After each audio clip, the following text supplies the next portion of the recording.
آج کل سرحد میں بھی تقریباً ختم ہو گیا. تو اس کی وجہ یہ نہیں ہے کہ لوگ پنجیر مولانا سے مطمئن ہیں اور ان کی برکتیں ہیں، نہیں.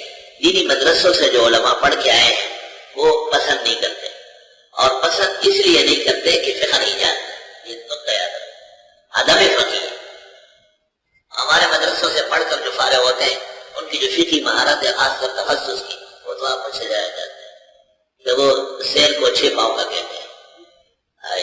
لائی سیر شپک پاؤں نہ پھر کسر بنا وہ تھا وہ تھا.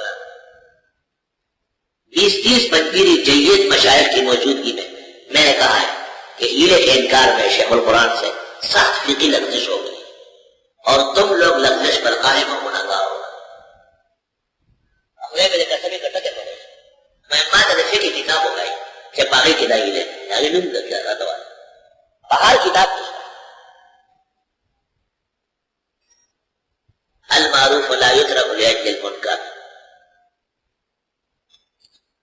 میرے والد صاحب فوت ہوئے تھے تو مجھے لوگوں نے کہا آپ نے ہیلے نہیں کیا. میں نے کہا میرے والد کے نہ روزے قضا تھے نہ نماز.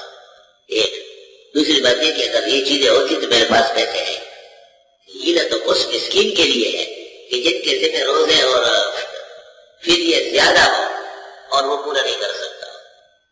تو میں بھی ان لوگوں کو کہتا ہوں کہ آپ کیوں کرتے ہیں؟ تو وہ کہتے ہیں احتیاطاً.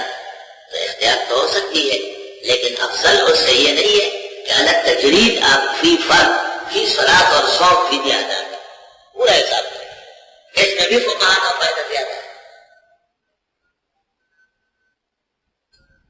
عبداللہ استاد پر ڈرامہ کھڑی ہوئے سب بڑا اس صاحب دے پی سیدھی بد پاسا اور معلوم اشودا پیاسا دورایا معلومی بھی چلتا خان دے پوتی کے غزے دلے اور ماتا دا در بہر ہے اڑان دا پکی نیولی دی روگ لمحارا اور درزنہ پر بیوارا اور ننبیا گلی گلی دی اور گلیان پڑو یا لارا اور درزنہ پر بیوارا اور عمر بانے سکا کرزوانی در آمداسا اور گلا سے برا پاسا چشنگر تناڑا بلیار کرا باندے پر سامنے اٹھا کو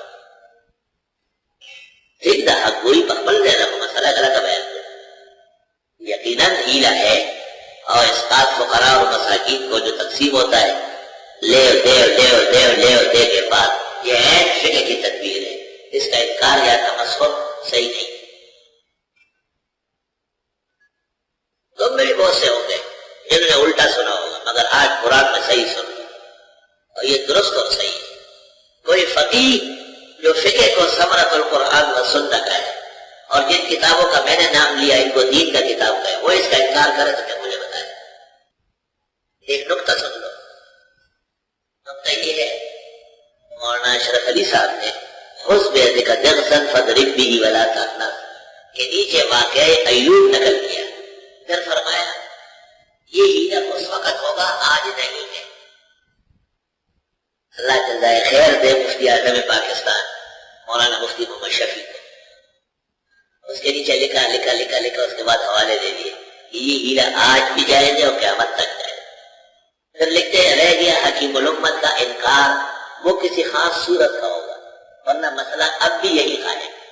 یہ دیکھیں جو تفقہ میں حکیم الامت سے زیادہ ہے ان کی لغزش کو ٹھیک کر لیا. کماکل آدمی ہوتا تو یہ بھی ڈوب جاتا تھا. نہ لکھ دیا واضح کر لیا کہ یہ لکھنا کہ یہ ہیلہ اس وقت ہو آج نہیں ہے خلاف واقعہ ہوا. مگر وہ ناتوان لوگ مردوں میں سے اور عورتوں میں سے اور بچوں میں سے جو طاقت نہیں رکھتے ہیں ہیلہ کرنے کی. مجھے بڑا تعجب ہے کہ شیخ القرآن مولانا محمد طاہر پنجبیری نور اللہ مرقدہ وعفى الله عن زلاته وخطيئاته وجميع سيئاته وبشرياته وہ اس آیت کو کیوں نہیں سمجھ رہے؟ بہت حیرت ہے.